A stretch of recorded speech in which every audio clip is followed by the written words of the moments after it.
ہمارے محبوب پیغمبر حبیب کائنات جناب رسول اللہ صلی اللہ علیہ وسلم کا ایک مقام اور ایسا مرتبہ ذکر فرمایا ہے جو پوری کائنات میں اللہ پاک نے آپ کو ایک خصوصیت عطا فرمائی، خاص آپ کے حصے میں آیا، اور وہ آپ کا منصب کیا ہے؟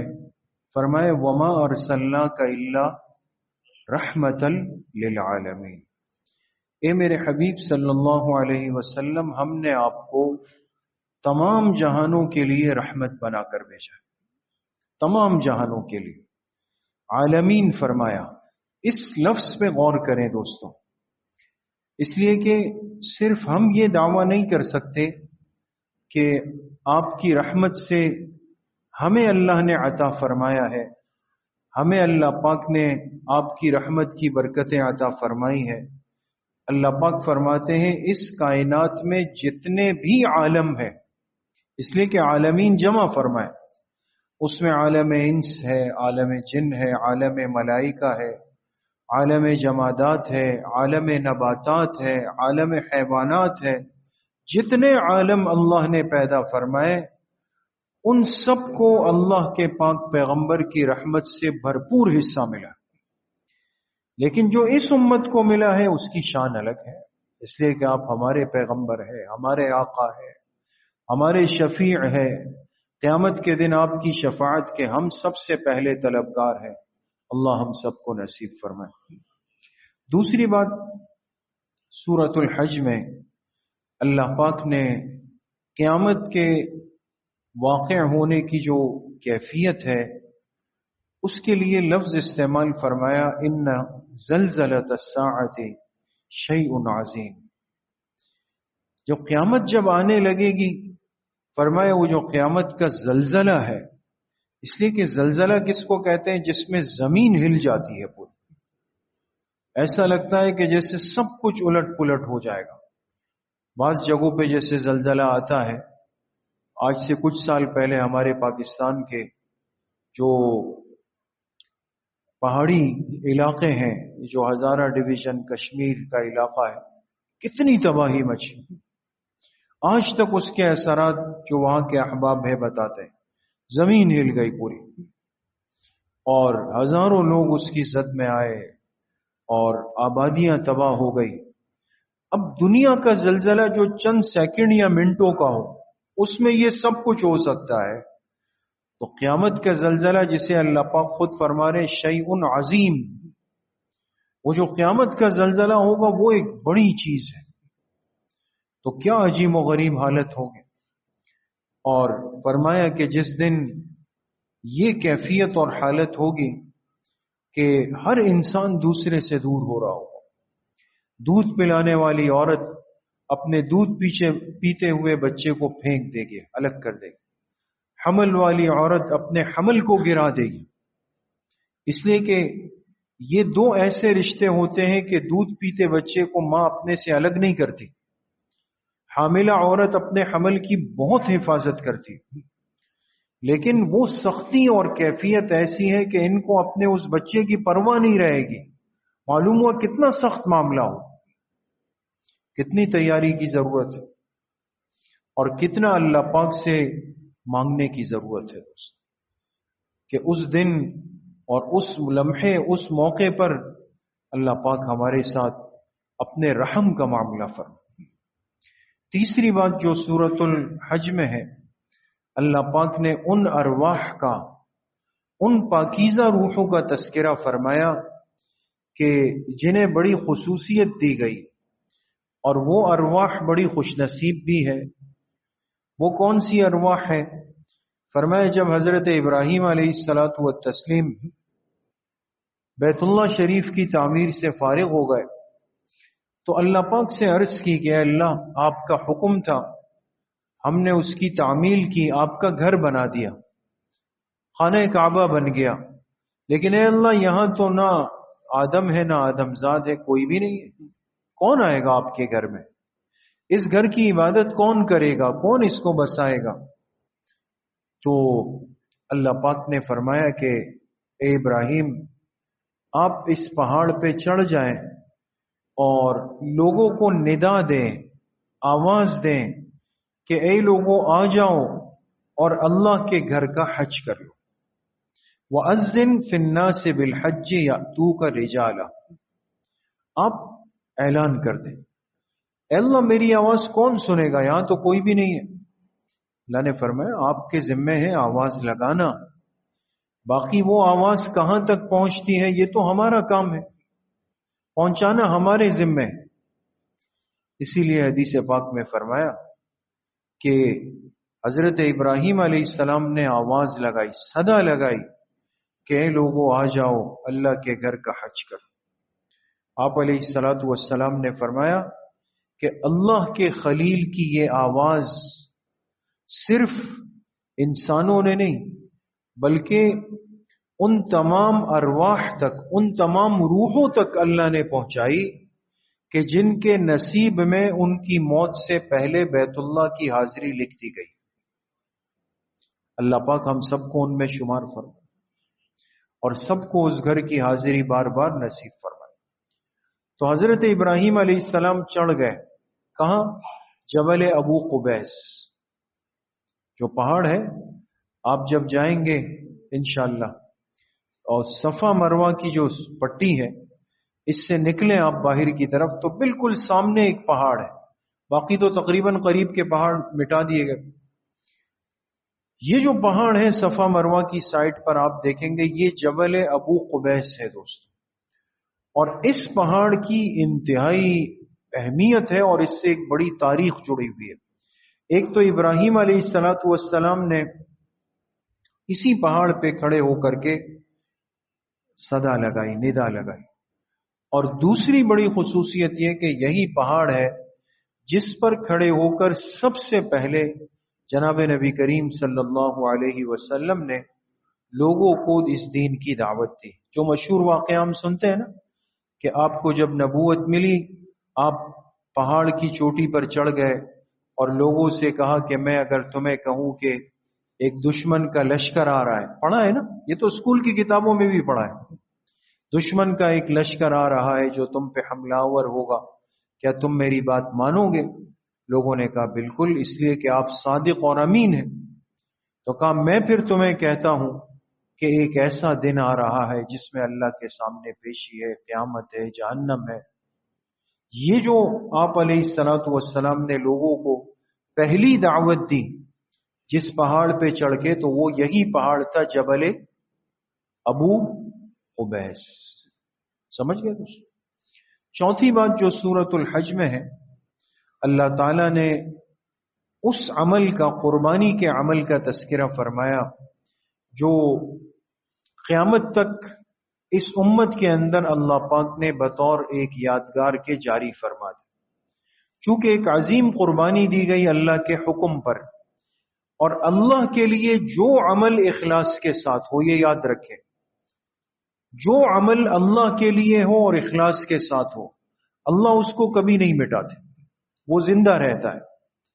حضرت ابراہیم علیہ السلام نے اللہ کے حکم پہ اپنے پیارے بیٹے حضرت اسماعیل علیہ السلام کو لٹا دیا اور چھری آپ کی گردن پہ رکھ دی نا، چھری بھی رکھ دی، اور بسم اللہ اللہ اکبر کہہ کے اس کو چلا بھی دیا۔ یہاں تک کام تو اللہ کے خلیل کا تھا، لیکن آگے کیا ہوا وہ اللہ پاک کا کام تھا۔ اللہ نے اسماعیل علیہ الصلوۃ والسلام کو زندہ بچا لیا، ایک دمبا آ گیا، ایک مینڈا آ گیا، اور اس چھری کے نیچے وہ مینڈا ذبح ہو گیا۔ یہ قربانی اللہ کو اتنی پسند آئی کہ اب قیامت تک جو بھی دین حنیف پر چلے گا، ملت ابراہیمی پر ہوگا، صحیح العقیدہ مسلمان ہوگا، وہ اللہ کے لیے عید الاضحیٰ کے 3 دنوں میں جانوروں کی، اور ان جانوروں کی جن کی اجازت اللہ نے دی، بات سمجھ گئے؟ تو جو 3 دنوں میں قربانی پیش کرے گا یہ حضرت ابراہیم علیہ السلام کی اس یاد کو پورا کرے گا۔ لیکن اس قربانی کا مقصد کیا ہے؟ قربانی کی روح کیا ہے؟ قربانی کا سبب کیا ہے؟ صرف جانور کو لٹا کے اس کا خون بہانا یہ تو مقصد نہیں ہو سکتا، یہ تو حکم کو پورا کرنا ہے۔ تو اللہ پاک نے خود قربانی کے عمل کا مقصد بیان فرمایا، لن ینال اللہ لحومها ولا دماؤها ولکن ینالہ التقوی منکم۔ نہ اللہ کو اس جانور کے خون کی ضرورت ہے، نہ اس کے گوشت کی ضرورت ہے، لیکن اللہ تمہارے دلوں کے تقوی کو دیکھنا چاہتے ہیں۔ کتنی خوشی اور رضا کے ساتھ جانور کو لٹاتے ہو، مال خرچ کرتے ہو، اللہ تو اس طلب کو دیکھنا چاہتے ہیں اندر کی۔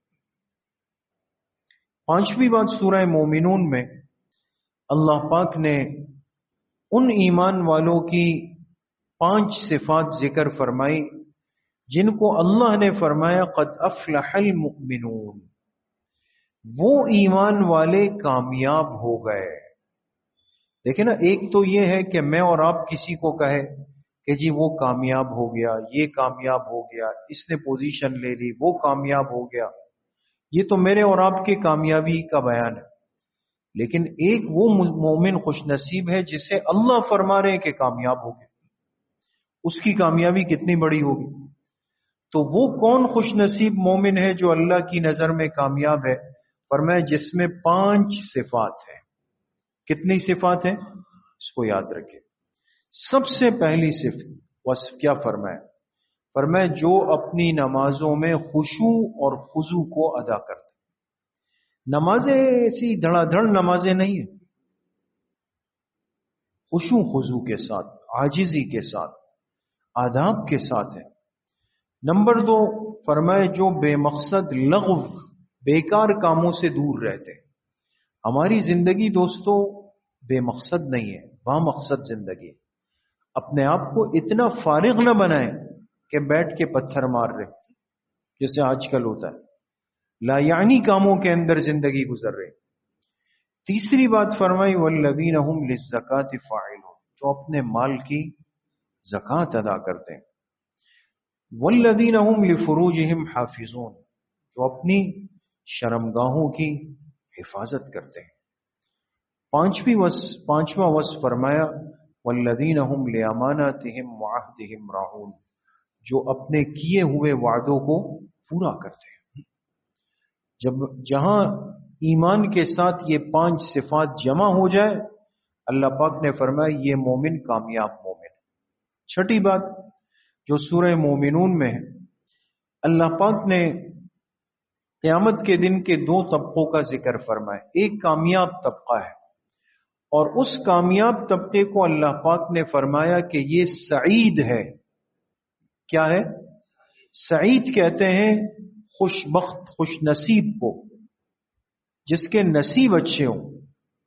دوسرا طبقے کو اللہ پاک نے فرمایا کہ وہ شقی ہے۔ شقی کہتے ہیں بد نصیب اور بدبخت کو۔ تو ایک طبقہ خوش نصیب کا ہے جس کو اللہ نے کیا نام دیا؟ سعید کا۔ دوسرا طبقہ بد نصیب کا ہے، اس کو اللہ نے نام دیا شقی کا۔ اب بندہ سعید کب بنتا ہے، شقی کب بنتا ہے؟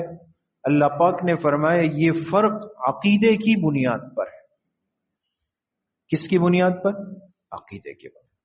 اگر کسی نے اپنے عقیدے کی حفاظت کی اور صرف اللہ کے لیے عقیدہ توحید کو خالص کیا، ایمان اتنا بنایا، یہ تو سعید بن جائے گا، اور جب قیامت کے دن جائے گا تو انعامات کے اندر ہوگا۔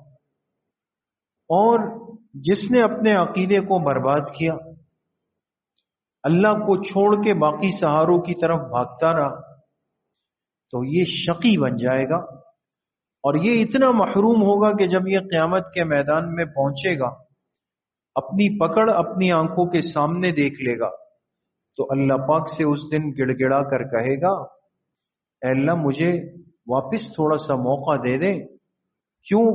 لعلی اعمل صالحا فیما ترکت کلا، تاکہ میں وہ نیک اعمال کروں جو میں دنیا میں کر نہیں سکا، اب مجھے موقع دے دے، اب میں ایسا نہیں کروں گا، اب تو نیک بن جاؤں گا۔ کلا، اللہ فرماتے ہرگز نہیں، اب یہ فریادوں کا وقت تو گزر چکا، یہ ختم ہو چکا، اب تو جہنم ٹھکانا ہے۔ ساتویں بات جو سورہ نور میں ہے، دو سزاؤں کا تذکرہ ہوا۔ اگر آپ کو یاد ہو دوستو، چھٹے پارے کے خلاصے میں تذکرہ ہوا تھا چور کی سزا کا اور ڈاکو کی سزا کا، یاد ہے؟ اب دو مزید سزاؤں کا جن کو حدود کہا جاتا ہے۔ حدود وہ سزائیں ہیں جو اللہ پاک نے طے کر دی، اس میں بندہ رد و بدل نہیں کر سکتا۔ دو کا تذکرہ یہاں پر ہے، ایک حد زنا کا اور ایک حد قذف کا۔ اگر کوئی مسلمان نعوذ باللہ ثم نعوذ باللہ وہ اگر بدکاری زنا کا ارتکاب کر لے، چونکہ بدکاری گناہ کبیرہ ہے، بہت بڑا گناہ، تو اب دو شکلیں ہیں دوستوں۔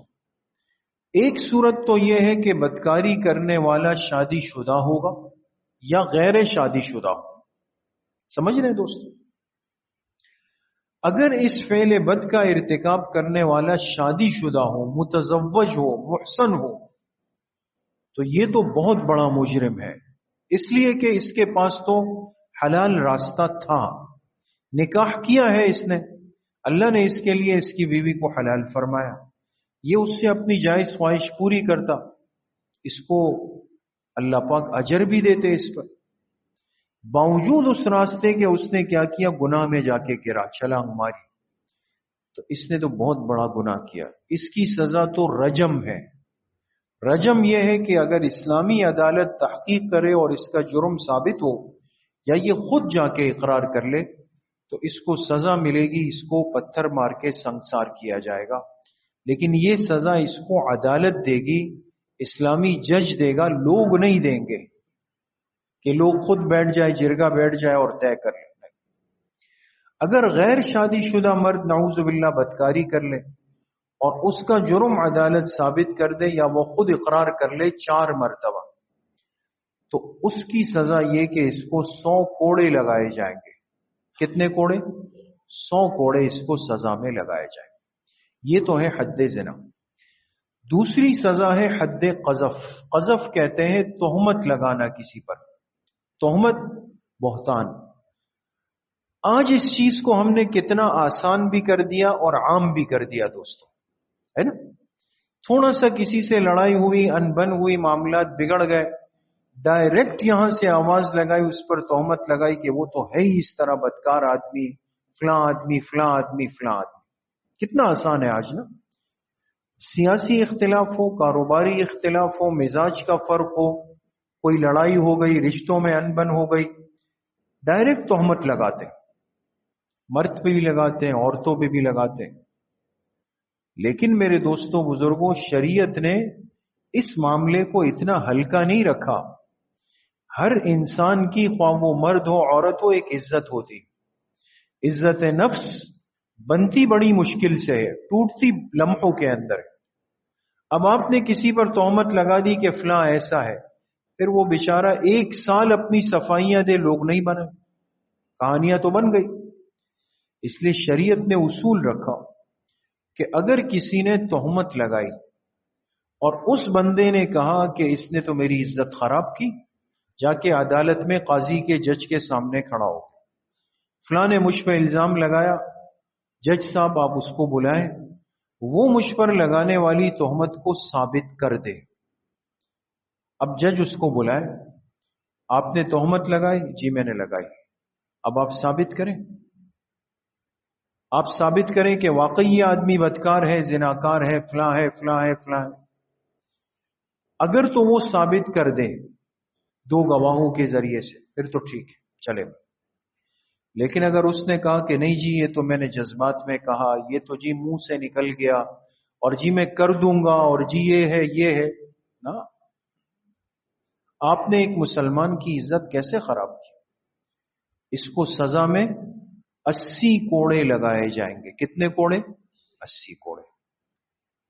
آج اگر ایک تہمت لگانے والے کی پیٹھ پر 80 کوڑے نیو ٹاؤن چوک میں لگا دیے جائے نا، پھر اس ملک میں کوئی کسی پر اختلاف کی وجہ سے تہمت لگا دے۔ یہ تماشے تو اسی لیے بنے کہ ایک دوسرے پہ دھڑا دھڑ تہمتیں اور الزامات لگتی ہیں، اور اگلے دن کہتے ہیں جی اپنے الفاظ واپس لے رہا ہوں۔ سنا ہے نا، یہ الگ تماشا ہے۔ اپنے الفاظ واپس، اس کی عزت مٹی میں ملا دی، خراب کر دی، ساری زندگی اس کی خراب ہو گئی، اب الفاظ واپس لے رہا ہوں۔ شریعت کہتی ہے الفاظ لے نہ لیں، کمر پہ 80 کوڑے آپ کو کھانے پڑے، انسان صحیح ہوگا نہیں۔ 8ویں اور آخری بات سورہ نور میں اس واقعے کا تذکرہ ہے جو اسلامی تاریخ کا ایک بڑا عجیب واقعہ بھی ہے اور بڑا دردناک واقعہ بھی ہے، لیکن اس واقعے نے ایک ہستی کی شان کو قیامت تک قرآن کریم کا حصہ بنا دیا۔ میں بس اختصار سے 2 باتیں عرض کروں۔ آپ علیہ الصلوۃ والسلام ایک غزوے میں تشریف لے گئے جس غزوے کا نام ہے غزوہ مریسیع، اور آپ کی عادت مبارکہ تھی کہ ہر غزوے میں ازواج مطہرات میں سے کوئی ایک زوجہ آپ کے ساتھ بطور خدمت کے ساتھ جاتے، اس کے لیے آپ قرآن دازی فرماتے ہیں۔ قرآن دازی جانتے ہیں نا، نام ڈالے جاتے، جس کا نام آتا وہ آپ کے ساتھ ساتھ۔ ام المومنین عفیفہ کائنات، سیدہ کائنات، ہم سب کی امی جان حضرت عائشہ صدیقہ رضی اللہ تعالی عنہا کا نام نکلا، وہ آپ کے ساتھ چلی۔ غزوے سے واپسی ہوئی، ایک جگہ پر قافلے کو روکا گیا، آرام کے لیے، وضو کے لیے، تقاضے کے لیے۔ حضرت عائشہ رضی اللہ عنہا تقاضے کے لیے چلی گئی، اور وہاں ایک واقعہ پیش آیا کہ ان کا ہار گم ہو گیا۔ اب یہاں ایسا ہوا کہ جب تاخیر ہوئی تو ایسا محسوس ہوا کہ شاید ام المومنین آ چکی ہے اور اپنی اونٹنی میں بیٹھ چکی ہے، اور خود حضرت عائشہ رضی اللہ عنہ فرماتی ہے کہ اس وقت میرا جسم اتنا ہلکا اور کمزور تھا کہ میرے وجود کے ہونے نہ ہونے کو اس اونٹنی پر محسوس ہی نہیں کیا گیا، ہلکا پھلکا جسم۔ لہذا اونٹنی کو کھڑا کیا گیا، قافلہ چل پڑا، حضرت عائشہ رضی اللہ عنہا پیچھے رہ گئی، کسی کو کانوں کان خبر نہیں ہوئی کہ ایسا ہو گیا۔ اب جب پیچھے رہ گئی، فرماتی ہے میں جب فارغ ہو کر آئی تو دیکھا قافلہ جا چکا، میں سمجھ گئی کہ انہیں محسوس نہیں ہوا، سمجھداری کی اسی جگہ پر بیٹھ گئی کہ آگے جا کے ان کو پتہ چلے گا واپس آئیں گے، اور اگر پیچھے ایک صحابی کی ڈیوٹی ہوتی تھی، آپ علیہ السلام طے کرتے کہ آپ پیچھے آتے رہیں، کوئی چیز قافلے سے گر جائے، کوئی معاملہ ہو تو آپ اس کو حل کریں۔ اس وقت جو ڈیوٹی تھی جس صحابی کی، اس صحابی کا نام ہے حضرت صفوان۔ کیا نام ہے؟ صفوان، یہ نام یاد رکھے۔ ایک تو سفیان نام ہوتا ہے نا، وہ الگ ہے، وہ بھی صحابی ہے اور بڑی شان والے صحابی۔ یہ ہے حضرت صفوان، صاد کے ساتھ، سفیان سین کے ساتھ آتا ہے، صفوان صاد کے ساتھ آتا ہے، یہ یاد رکھیں۔ اور یہ نام بھی دوستوں رکھنا چاہیے بچوں کے، یہ بڑے جلیل القدر صحابی۔ حضرت صفوان رضی اللہ عنہ آ رہے تھے، دور دیکھا ایک گٹھڑی پڑی ہوئی ہے، ایسا لگا جیسے کسی سے کچھ سامان گرا ہے۔ چلتے چلتے چلتے جب قریب آئے تو محسوس ہونے لگا کہ یہ تو گٹھڑی نہیں، یہ تو کوئی انسان سو رہا ہے، بیٹھا ہوا ہے۔ جیسے ہی قریب آئے نظر پڑ گئی ام المومنین پر۔ خود فرماتے ہیں کہ پردے اور حجاب کا حکم اترنے سے پہلے میں نے ام المومنین کو دیکھا تھا، حجاب کے بعد تو پھر نہیں دیکھا، لیکن حجاب کے حکم سے پہلے میں نے دیکھا تھا۔ تو جیسے ہی قریب پہنچا اچانک نظر پڑ گئی، سمجھ گئے، فوراً زبان سے نکلا انا للہ و انا الیہ راجعون۔ پاک لوگ تھے، اوہو، ساری کہانی سمجھ میں آ گئی کہ ام المومنین پیچھے رہ گئی۔ لیکن کتنے تربیت والے صحابہ تھے، کتنے حیادار لوگ تھے، اور کتنے سمجھدار لوگ تھے۔ کیا کیا؟ خاموشی سے اپنا اونٹ لا کر ام المومنین کے قریب بٹھا دیا، خود چہرہ دوسری طرف، اونٹ بٹھا دیا۔ ام المومنین حضرت عائشہ رضی اللہ عنہ اس پہ سوار ہو، اب اونٹ کی مہار پکڑ کے چل پڑے۔ آگے جا کے ایک جگہ قافلہ رکا ہوا تھا، اور اتنے میں حضرت صفوان اونٹ لے کے چلتے گئے پہنچ گئے۔ اب دیکھیں اس معاملے میں کیا ہے، ایک غلطی ہوئی اور ایک صحابی نے سمجھداری کر کر اس غلطی کا ازالہ کر دیا، کسی کو بھی تکلیف نہیں ہوئی۔ لیکن میرے دوستوں بزرگوں یاد رکھے، یہ جو منزل اللہ پاک نے دی ہے نا، یہ دماغ یہ بہت بڑی نعمت ہے۔ اگر اس دماغ میں بگاڑ اور فساد آ جائے تو انسان یہ بھی نہیں دیکھتا کہ میں اپنی زبان کا غلط استعمال ایک نیک بندے پہ کر رہا ہوں، میں اس کا استعمال ایک عالم پہ کر رہا ہوں، استاذ پہ کر رہا ہوں، بزرگ پہ کر رہا ہوں، اولیاء اللہ پہ کر رہا ہوں، صحابہ پہ کر رہا ہوں، اہل بیت عظام پہ کر رہا ہوں، یا جناب نبی کریم صلی اللہ علیہ وسلم کی ختم نبوت پہ کر رہا ہوں۔ یہ سب اس خانے کا مسئلہ ہے دوست۔ اس لیے شکر ادا کرنا چاہیے کہ ہمیں اللہ نے وہ دین، وہ ماحول، وہ مجلسیں اور وہ صحبتیں اپنے بڑوں کی دی جس کی وجہ سے ہماری زندگیوں میں ادب اور احترام موجود ہے۔ بے ادبی کوئی کمال نہیں ہے دوستوں، زبان تیز چلانا کوئی کمال نہیں ہے، غلط جملے استعمال کرنا کہ جی میں نے یہ کر دیا، میں نے وہ کر دیا، وہ تو چیز ہی کوئی نہیں ہے، وہ تو فلاں ہی، یہ کچھ بھی نہیں ہے، یہ بدبختی اور محرومی۔ تو ام المومنین پہنچی، سب مطمئن ہو گئے، لیکن ایک منافق ذہنیت چل رہی تھی۔ منافق عبداللہ ابن ابی منافقین کے سردار تھے، اس نے دیکھا یہ تو موقع مل گیا بات بنانے، چلو کہانی بناؤ، اللہ کے پاک پیغمبر کو بدنام کرنے کی کوشش کرو، ام المومنین پر تہمت لگا دو تاکہ ہماری منافقت کا سلسلہ چلتا رہے۔ انسان اتنا گر جاتا ہے، یہ بھی نہیں دیکھا کہ میں زبان جس کے لیے چلا رہا ہوں وہ اللہ کے پاک پیغمبر کا حرم ہے، وہ اللہ کے پاک پیغمبر کا گھرانہ ہے، وہ تو آپ کی عزت اور آپ کی چادر تھی۔ اس بدبخت نے یہ بھی خیال نہیں کیا اور اپنے لوگوں میں گھوم پھر کے کہا کہ دیکھو موقع ہے، لوگوں سے کہو کہ ام المومنین کہاں تھی، ایک اجنبی مرد کے ساتھ آئی، نعوذ باللہ ثم نعوذ باللہ۔ یہ غلط باتیں پھیلانا شروع ہو گئی اور اس کے نتیجے میں بہرحال ایک بڑا معاملہ بن گیا۔